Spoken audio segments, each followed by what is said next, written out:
নরম নরম পাতাগুলো উদ্গীরণ করে দেয়। জোরে জোরে বলেন সুবহানাল্লাহ। এই যে পুরো প্রক্রিয়াটা একটুখানি শব্দের দিকে মন দেন। এই যে বিজ্ঞানে বলছিল না, আল্লাহ বলেন আমি সমুদ্রের মধ্যে নিম্নচাপ পাঠাই। আল্লাহ কি বলছেন?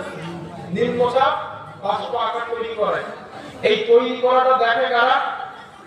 জোরে বলেন। বিজ্ঞানটা দেখে।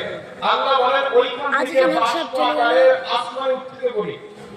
বিজ্ঞানটা দেখে বাষ্প উঠছে আকাশে দেখা যায়। আল্লাহ বলে আমি দেখার ব্যবস্থা করছি। ওই আসমানে বাষ্পগুলো উঠে যাওয়ার পরে আল্লাহ বলেন ওই বাষ্পরে আমি মেঘমালায় জমা করি। বিজ্ঞান দেখে এই বাষ্প কোথায় গিয়ে মেঘ হইছে। এরপর আল্লাহ কি বলছেন? আমি বাতাসকে হুকুম করি বাতাস মেঘটাকে অমুক জায়গায় নিয়ে যাও। বিজ্ঞান দেখে ওই জমা হওয়া মেঘ দক্ষিণবঙ্গে যাচ্ছে বা উত্তরবঙ্গে যাচ্ছে। ওই জন্য আলিপুরদুয়ারে বসে বিজ্ঞানে কথা বলে উত্তরবঙ্গে বৃষ্টি হতে পারে। বলে না? কথা বলেন না কেন? কিন্তু বিজ্ঞানের বাবার ক্ষমতা নাই বৃষ্টি হবে 100% এটা বলতে পারে। আর এটা ওর বাবা খবর থেকে যদি উঠে এসে বলে না আমি তার বাপ আছি, আমি বলে দিব এত মাইল থেকে এত মিলিমিটার থেকে বৃষ্টি হবে মুর্শিদাবাদের অমুক জেলায়। জীবনে বলতে শুনছেন বিজ্ঞানের এটা? জি দাদি সে তো দিতে হবে। কোরআনের সঙ্গে তো চ্যালেঞ্জ বিজ্ঞানের না। কোরআন তো মুআজিজা, শ্রেষ্ঠ মুআজিজা কিতাব, এটাই তো প্রমাণিত করছে। আমার বন্ধুগণ, বিজ্ঞান সারা জীবন যদি চেষ্টা করে বৃষ্টি হবে এই তথ্য জাতির সামনে তারা দিবে, এই তথ্য তারা দিতে পারবে না। কারণ আল্লাহ বলেন এই তথ্য আমি আল্লাহ পৃথিবীর কাউকে জানাই নাই। কোরআন খোলেন আল্লাহ তাআলা বলেন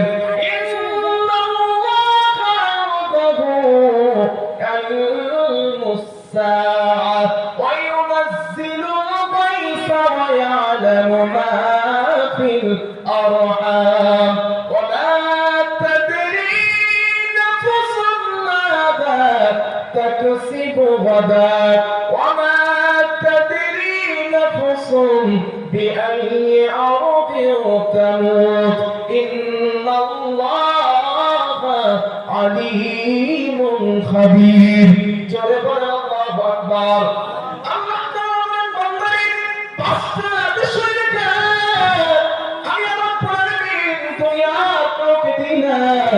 পাঁচটা বিষয়ের এলেম আমি আল্লাহর কাছে আছে। এটা কোন নবী জানে না, কোন পীর জানে না, কোন আলিম জানে না, কোন বুজুর্গ সুফি বান্দা জানে না। আল্লাহ বলেন পাঁচটা বিষয়ের জ্ঞান আমি আল্লাহ আমার কাছে আছে। এক নাম্বার ইনদাহু ইলমুস সাআ। বান্দা কিয়ামত কবে হবে, কোন দিনে বর্ষণ হবে, এটা দুনিয়ার কেউ জানে না। আল্লাহ বলেন জানি একমাত্র আমি তোমাদের আল্লাহ। কিয়ামত কবে হবে এটা কিন্তু নবী জানে না। কিন্তু আমার সমাজে একজন আশিকে রাসূল ভাই আছেন, আছে না? ওই আশিকে রাসূল এত রাসূলের ভক্ত বলে দিয়েছে আমার নবী আলিমুল গায়েব শুদ্ধ সব জানে। শুধু আলিমুল গায়েব না, কিয়ামত কবে হবে এটাও নবী জানে। মানে ওরা নবীজিকে এত ভালোবাসে, এত মহব্বত করে, মহব্বত করতে করতে কোরআনের আয়াত অস্বীকার করে বলছে। এই বাকিটা কি বলো তুমি? আমরা উল্টোপাল্টা কোরআনের আয়াত অস্বীকার করতে মানে হ্যাঁ কোরআনের আয়াত অস্বীকার করতে ওরা কিভাবে করছে? আল্লাহ নবীজিকে বলছেন নবী আপনি পৃথিবীর মানুষকে বলে দেন। আল্লাহ নবীজিকে বলছেন নবী আপনি পৃথিবীর মানুষকে বলে দেন লা ইয়ালামুল গায়ব, আমি নবী গায়েব জানি না, ইল্লাল্লাহ জানেন আল্লাহ। এই কথাটা আল্লাহ কাকে দিয়ে বলছেন? জোরে বলেন রাসূলকে দিয়ে। নবী বলছেন এই পৃথিবীর মানুষ আল্লাহ আমার শিখিয়েছেন লা ইয়ালামুল গায়ব, আমি নবী গায়েব জানি না, ইল্লাল্লাহ জানেন আল্লাহ। আর আমার আশিক রাসূল ভাইরা বলে না নবী দিয়ে বেশি ভালোবাসি, আমার নবী গায়েব জানে। হ্যাঁ কালকে হাতের কাজ আশিক রাসূল ভাইরা দাবি কিয়ামত কবে হবে নবীজি জানে। হ্যাঁ এটা আকিদা। তো এই যে কিয়ামত কবে হবে নবী জানে, এই কথা বিশ্বাস করা আল্লাহ তাআলা কোরআনের এই আয়াত ইনদাহু ইলমুস সাআ, কিয়ামত কবে হবে এটা আল্লাহ ছাড়া আর কেউ ইস্তেগফার করুন। 2 নম্বর ওয়ায়ুনাজ্জিলুল গায়স, পানি কোথায় কখন কতটা বর্ষণ হবে এটা দুনিয়া কেউ জানে না। 3 নম্বর ওয়ায়ালামু মা ফিল আরহাম, সন্তান মায়ের রেহামে ছেলে না মেয়ে ভালো না মন্দ হবে এটা দুনিয়ার কেউ জানে না, জানেন আল্লাহ। 4 নম্বর ওয়ামা তাদরি নাফসুম মাযা তাকসিবু গাদা, আগামী কাল তুমি কি উপার্জন করবা, কতটা করবা, কি খাবা এটা কেউ জানে না, জানেন একমাত্র আল্লাহ। 5 নম্বর ওয়ামা তাদরি নাফসুম বিআইয়ি আরদিন তামুত, আল্লাহ বলেন 5 নম্বর তুমি কখন মারা যাবা, কি অবস্থায় মারা যাবা এটা দুনিয়ার কেউ জানে না, জানেন ইমাম মালিক রাহমাতুল্লাহ আলাইহি ওই কোরআন পড়ছেন, হঠাৎ একদিন রাতের বেলা ঘুমায় যায়, রাতের বেলা স্বপ্ন দেখেন আরাবু ফিল মানাম রাসূলুল্লাহ সাল্লাল্লাহু আলাইহি ওয়াসাল্লাম, স্বপ্নের মধ্যে আল্লাহ রাসূলের সঙ্গে ইমাম মালিকের সাক্ষাৎ হয়ে যায়। ইমাম মালিক স্বপ্নের মধ্যে রাসূলুল্লাহ সাল্লাল্লাহু আলাইহি ওয়াসাল্লামকে প্রশ্ন করলেন, মা তা'মুতু ইয়া রাসূলুল্লাহ, তাদের মধ্যে আছে আরাবু ফিল মানাম খামসাতা আসাবিয়া, আল্লাহর নবী হাতের 5 আঙ্গুল উঁচা করলেন, এই 5 আঙ্গুল উঁচা করে ইমাম মালিককে দেখা দিলেন। ইমাম মালিকের ঘুমটা ভেঙে যায়, আশ্চর্য হয়ে গেলেন এই স্বপ্নের ব্যাখ্যা কি হবে। আমি রাসূলকে জিজ্ঞাসা করলাম, ইয়া রাসূলুল্লাহ হুজুর কেমন আমি মারা যাব কবে বলে, নবী হাতের 5 আঙ্গুল উঁচা করলেন, এই ব্যাখ্যা তো আমার কাছে জানা নাই। ওলামায়ে কেরাম ভাই জানা আছে, ইমাম মালিকের জানা নাই। ইমামুল মুআম্মিরিন আল্লামা ইবনে শিরিন রাহমাতুল্লাহ আলাইহির জামানা ইমাম মালিক তার খাদেমকে বললেন, যাও ইমাম শিরিনের কাছে যাও, জিজ্ঞাসা করবা আল্লাহর কোন একজন খোদা এমন স্বপ্ন দেখেছে, এই স্বপ্নের ব্যাখ্যাটা কি হবে। তবে খবরদার আমি ইমাম মালিক আমার নামটা যেন করবা না। খাদেম চলে যায়, ইমাম শিরিনকে বলেন, হুজুর আল্লাহর কোন একজন খোদা রাসূলুল্লাহ সাল্লাল্লাহু আলাইহি ওয়াসাল্লামকে স্বপ্নের মাধ্যমে তিনি মারা করে যাবেন জিজ্ঞাসা করেছেন, ইয়া হুজুর আপনি আমাকে বলেন নবী হাতের 5 আঙ্গুল দেখিয়েছেন, এই স্বপ্নের ব্যাখ্যাটা কি হবে। হযরত ইমাম শিরিন বলেন, বলো স্বপ্ন দেখছে কে, নাম বলো। আর খাদেমকে হুজুর কি বলছেন, নাম বলবো না। খাদেম তো টেনশনে পড়ে গেছে, নাম না বললে তো স্বপ্নের ব্যাখ্যা পাবো না। তো ইমাম শিরিন বলছেন, ধরি দেন আমি দেখছি। আরে নি আপনি দেখতে পারবেন না, স্বপ্ন সত্যি বলে বলো। দৌড়ে ইমাম মালিকের কাছে আসছে, হুজুর নাম না বললে এই ব্যাখ্যা পাওয়া যাবে না। আমার বন্ধুগণ, ইমাম মালিক বলেন, যাও আমার নাম বলে দিবা আর বলবা এই স্বপ্নটা ইমাম মালিক দেখেছেন। শিরিনের কাছে খাদেম চলে গেছে, হুজুর এই স্বপ্নটা অন্য কেউ দেখে নাই, হযরত ইমাম মালিক রাহমাতুল্লাহ আলাইহি এই স্বপ্নটা তিনি দেখেছেন। ইমাম শিরিন বলেন, যাও ইমাম মালিককে গিয়ে বলে দিবা রাসূলুল্লাহ সাল্লাল্লাহু আলাইহি ওয়াসাল্লামকে মারা যাবেন কবে তিনি জিজ্ঞাসা করেছেন, আল্লাহর রাসূল হাতে 5 আঙ্গুল দেখিয়েছে, এটার অর্থ হলো ওই ইমাম মালিক আমি নবী মুহাম্মদ একটা শুধু না আরো 5টা বিষয় এমন আছে যে 5টা বিষয়ের জ্ঞান আমি রাসূল আমাকেও দেওয়া হয় নাই। সুতরাং মালিক তুমি কবে মারা যাবা এটা আমি নবী আমাকেও জানানো হয় নাই। যে 5টা আঙ্গুল নবীজি উঁচা করলেন, এই উঁচা করার মানে হলো এই কোরআনের 5টা আয়াত। 1 নম্বর কিয়ামত কবে হবে নবী বলেন আমি এটা জানি না। 2 নম্বর পানি কোথায় কখন কতটা বর্ষণ হবে আল্লাহর রাসূল বলেন আমি ওটা জানি না। 3 নাম্বার মায়ের পেটে সন্তান কেমন হবে উপার্জন করবে জানি না। 5 নাম্বার তুমি কবে কোথায় কখন মারা যাবা। নবী বলেন এটা আমাকেও জানানো হয় নাই। এখন বলেন যদি নবী না জানে বিজ্ঞানের বাপের জন্য জানা কি সম্ভব?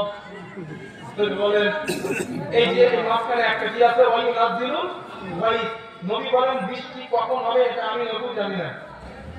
আচ্ছা নবী যে জানেন না আপনি বলতে দেন হাদিসটা মনে আছে পড়াশোনা মনে পড়ছে। এই যে নবী বলেন বৃষ্টি হবে জানি না, নবীর কাছে সাহাবারা বৃষ্টির জন্য দোয়া করছিল না? হাদিসটা আছে আমরা হাদিসটা বলি। عائشة الصديقة رضي الله تعالى عنها قالت أما جاء عائشة الصديقة رضي الله تعالى عنها বর্ণনা তিনি বলেন শাকাত নাস সাল্লাল্লাহু আলাইহি ওয়াসাল্লামের কাছে একদল লোক একজন সাহাবা আসলেন, এসে আরজ করলেন ইয়া রাসূলুল্লাহ ওয়ালা বৃষ্টির কারণে আমরা কষ্ট পাই, হুজুর ওয়ালা বৃষ্টির কারণে অবস্থা ভালো না, ঘর বাড়ির অবস্থা ভালো না, হুজুর আপনি বৃষ্টির জন্য আল্লাহর কাছে দোয়া করেন। আম্মা জানা আয়েশা বলেন রাহমাতুল লিল আলামিন আল্লাহর নবী সাহাবাদের বললেন সাহাবাদের দল তোমরা চলে যাও একটা মিম্বার তোমরা বানাও এবং ওয়াদান নাস ইয়াওমান ইখরাজুনা ফিহি ওই মিম্বারটা তোমরা আগামীকাল ইফতারের মধ্যে নিয়ে আসবা এবং তোমরাও আসবা। আমি নবী মুহাম্মদ আমি ইফতারের মধ্যে যাব। ফাখরাজা রাসূলুল্লাহি সাল্লাল্লাহু আলাইহি ওয়াসাল্লাম হিনা বাদা আদিবুশ শামসি পরের দিন সকালবেলা সূর্যটা উদিত হবার পর আল্লাহর রাসূল ইফতারের মধ্যে গেলেন। নবীজি যাওয়ার পর ওয়াদা আলাল মিম্বার আল্লাহর রাসূল মিম্বারে উঠে বসলেন। ফাহামিদাল্লাহ আল্লাহর নবী আল্লাহর প্রশংসা করলেন। ওয়া খাতাবা এবং নবীজি খুতবা দিলেন আর ভাষণ দিলেন। সাহাবাদের বললেন ও আমার সাহাবাদের দল তোমরা আমার কাছে অভিযোগ করেছিলে ওয়ালা বৃষ্টির কারণে তোমরা কষ্ট পাও, তোমাদের ঘরবাড়ির অবস্থা ভালো না, তোমাদের ফসল ফলাদির অবস্থা ভালো না। ও সাহাবারা ওয়াকাদ আমারাকুমুল্লাহু আন তাদউহু আল্লাহ তোমাদের আদেশ দিয়েছেন তোমরা আল্লাহর কাছে চাও দোয়া করো। নবীজি বলেন আল্লাহ ওয়াদা করেছেন তোমরা আল্লাহর কাছে চাও ওয়াদুকুম আইয়াসতুজিবা লাকুম আল্লাহ তোমাদের দোয়া কবুল করবেন। তাহলে নবীজি দোয়া করার আদেশ দিয়েছেন। এই কথাটা বলার পর আল্লাহর নবী হাদিসে আসছে ফারাফা ইয়াদাইহি দুই হাত আল্লাহর নবী উঁচা করলেন। নবী উঁচা করার পর আল্লাহ রাসূল রাব্বিল আলামিন আর রহমানির রহিম মালিক ইয়াউমিদ্দিন আল্লাহর নবী বললেন আল্লাহ সমস্ত প্রশংসা তোমার, বিশ্বজাহানের রব পালনকর্তা ও রব তোমার জন্য প্রশংসা, তুমি ওই দিনের বাদশা বা মালিক। আল্লাহ আমরা তোমার ইবাদত করি।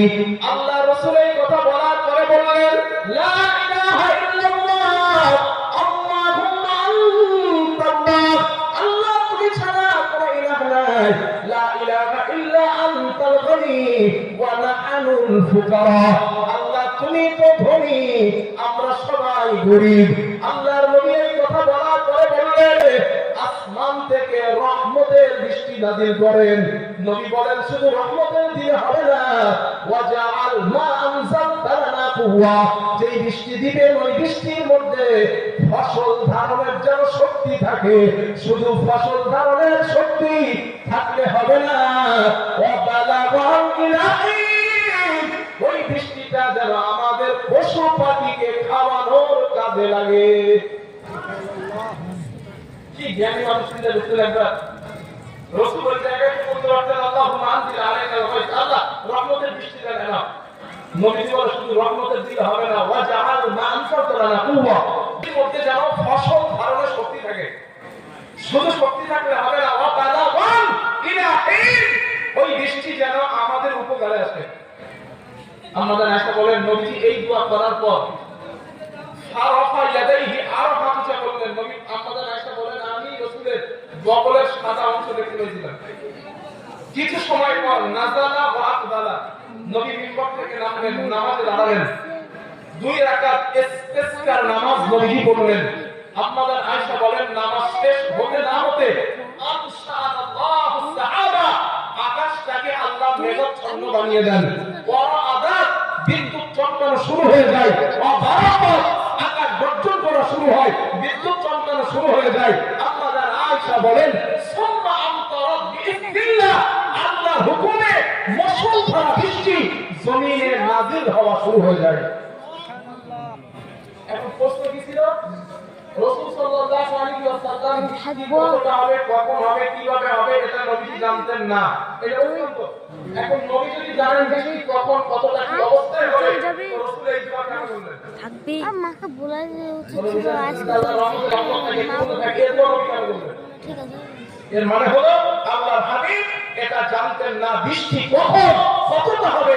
আরে হাদিস এসেছে যখন বিদ্যুৎ চমকাইতো আল্লাহ রাসূল বাইরে গিয়া আল্লাহর কাছে দোয়া করতেন, রব এই বিদ্যুৎ এই মেঘ আমাদের জন্য যেন অকল্যাণ না হয়, এটা যেন আমাদের জন্য কল্যাণ হয়। যদি নবী এটা জানতেন যে বৃষ্টি থেকে কল্যাণ বা অকল্যাণের বৃষ্টি হবে, তো নবী কি এই দোয়া কেন করলেন? আল্লাহ কল্যাণ চাই, অকল্যাণ চাই না। মানে কতটা গোমরাহির মধ্যে আছে বুঝতে পারছেন? এরপরে কি বলে নবী জানে না, নবী সব জানে। হ্যাঁ, রাসূল কতটা জানেন? আল্লাহ তাআলাকে যতটা জানিয়েছেন। কথা বুঝে আসছে? রাসূল কতটা জানেন?